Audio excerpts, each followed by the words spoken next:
অতিরিক্ত ভালো মানুষই কখনো দেখাবেন না। কারণ অতিরিক্ত ভালো মানুষই দেখানো মানে আপনি ভাবলেন আপনাকে সবাই ভালো বলবে। না, আপনাকে বোকা বলবে। মানুষ আপনি সেদিনই হবেন, মানুষের মতো মানুষ হবেন, যেদিন আপনি কোনো ক্ষতি করার আগে হঠাৎ আপনার মনে আসবে, আমি যার ক্ষতি করতে চাইছি সেও কিন্তু আমার মতনই মানুষ। কোনো জিনিস যত্ন করে রাখলে সবই সুন্দর থাকে। সেটা কোনো জিনিসপত্র হোক বা কারো সম্পত্তি হোক বা কোনো ভালোবাসার সম্পর্ক হোক, সবই ঠিক। যেটা যত্ন করে রাখবেন সেটা অনেক টিকে থাকবে, অনেক সুন্দর থাকবে।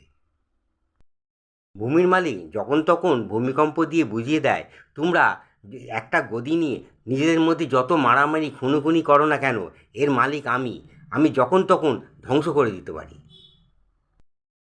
মানুষ যে জিনিসটা সবসময় পেতে থাকে, কোনো পয়সা লাগে না, কোনো কষ্ট করতে হয় না, আপনা আপনি চলে আসে, তার দাম সে বুঝতে পারে না।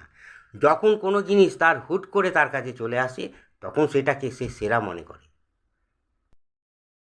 মানুষ কিরম স্বার্থপর, কারো যখন কোনো বিপদ হয় তখন তার দিকে তাকিয়ে বলে, হ্যাঁ, এটা তোর পাপের ফল, তুই ওই করেছিলি না, ওর জন্য এই হয়েছে। আর নিজের যখন ঘটে তখন বলবে, না, ওপরওয়ালা আমাকে পরীক্ষা করছে, আমার এটা পাপের ফল নয়। কখনো আপনার খারাপ অতীতকে আপনার এই জীবনে তার মধ্যে জড়িয়ে দেবেন না। কারণ তখন ছিল একটা শিক্ষা, সেটা পুরোপুরি জীবন ছিল না। এখন কিন্তু আপনার একটা পূর্ণ জীবন। আপনি এখন বড় হয়েছেন, তখন আপনি ছোট ছিলেন।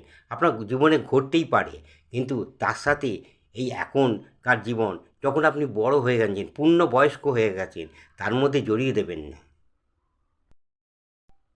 একজনকে হারিয়ে বেঁচে থাকা যায়, কিন্তু তার যে জায়গাটা খালি পড়ে থাকে, সেখানে কিন্তু হাজার মানুষ আনলেও সেই জায়গাটা কিন্তু কোনো দিন পূর্ণ হবে না।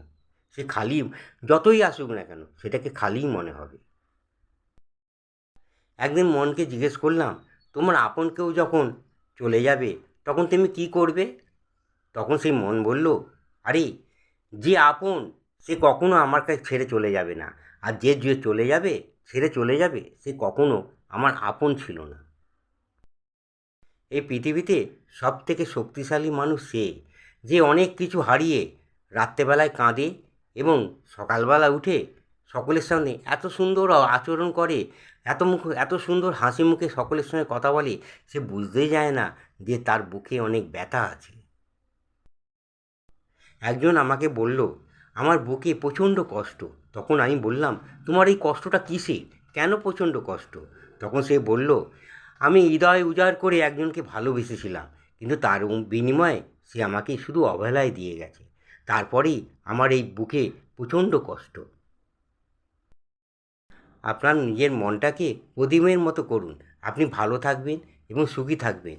কারণ প্রদীপ একটা বড়লোকের ঘরে যেরকম আলো দেয়, একটা গরিবের ঘরেও ঠিক সেই রকমই আলো দেয়।